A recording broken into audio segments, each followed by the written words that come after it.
यकम अक्टूबर 2024 को ईरान की जानिब से इसराइल पर मिसाइल हमले के बाद सब दम साधे बैठे थे कि इसराइल का जवाबी इकदाम या जवाबी हमला क्या होगा और कैसा होगा। यही तवक्को की जा रही थी कि इसराइल इंतहाई भरपूर तरीके से ईरान को मुंह तोड़ जवाब देगा।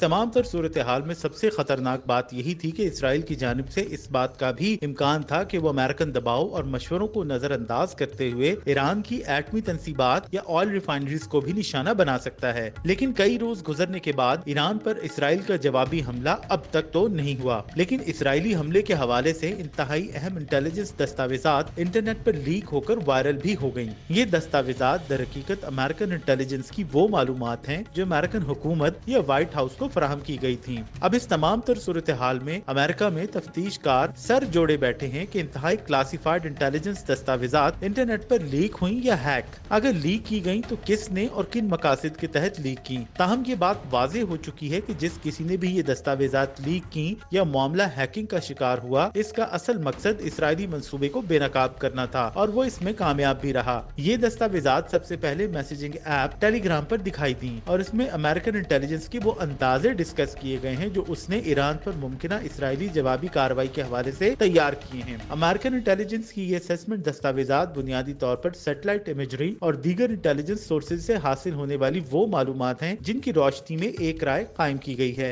इंटेलिजेंस दस्तावेजात के लीक होने ने सदर बाइडेन को भी चकरा कर रख दिया है और व्हाइट हाउस के नेशनल सिक्योरिटी काउंसिल तर्जुमान इस मामले पर वाज़ेह तौर पर तशवीश का इजहार भी कर चुके हैं। 27 सितंबर 2024 को ईरान ने हिजबुल्लाह के सरबराह हसन नसरुल्लाह की शहादत का बदला लेने का ऐलान किया था, जिसके बाद यकम अक्टूबर को ईरान की जानिब से बहुत बड़ी मिकदार में या तादाद में बैलिस्टिक मिसाइल्स इसराइल की जानिब दागे गए। ईरानी हमले में क्या नुकसान हुआ, कितना नुकसान हुआ, ये एक अलग कहानी है, लेकिन इसके बाद सबसे खतरनाक बात इसराइली हमले का इंतजार था जो इस वीडियो की मेकिंग तक जारी है। तजिया निगारों का कहना है कि जो इंटेलिजेंस दस्तावेजात लीक हुई हैं वो अपने सियाक व सबाक और मवाद की रोशनी में मुकम्मल तौर पर क्रेडिबल दिखाई देती हैं। इन दस्तावेजात के अंदर जिन्हें टॉप सीक्रेट के नाम से लेबल किया गया है, फॉरेन गवर्नमेंट इंटेलिजेंस और टैलेंट की होल जैसे कोड वर्ड्स इस्तेमाल किए गए हैं। इसके साथ ही जो टेक्निकल जुबान इस्तेमाल की गई है वो ये बताती है कि ये दस्तावेजात ओरिजिनल हैं और अमेरिकन इंटेलिजेंस की ही तैयार करना है। अब सवाल ये पैदा होता है कि दस्तावेजात हमें क्या बताती हैं। ये दस्तावेजात इसराइली हमले के बारे में या जवाबी कार्रवाई के हवाले से क्या मालूमात फराहम करती हैं। बुनियादी तौर पर ये दस्तावेजात इसराइली जवाबी हमले की तैयारियों पर हासिल होने वाली इंटेलिजेंस मालूमात का अहाता करती हैं और अगर इन पर गौर किया जाए तो ये मालूमात बताती हैं कि Israel 2 air launch ballistic missile systems golden horizon और रॉक्स इस्तेमाल करके ईरान को मजा चखाने की मंसूबाबंदी कर रहा था। सबसे पहले रॉक्स की बात की जाए तो रॉक्स एक लॉन्ग रेंज मिसाइल सिस्टम है जिसे इसराइली कंपनी राफेल ने तैयार किया है।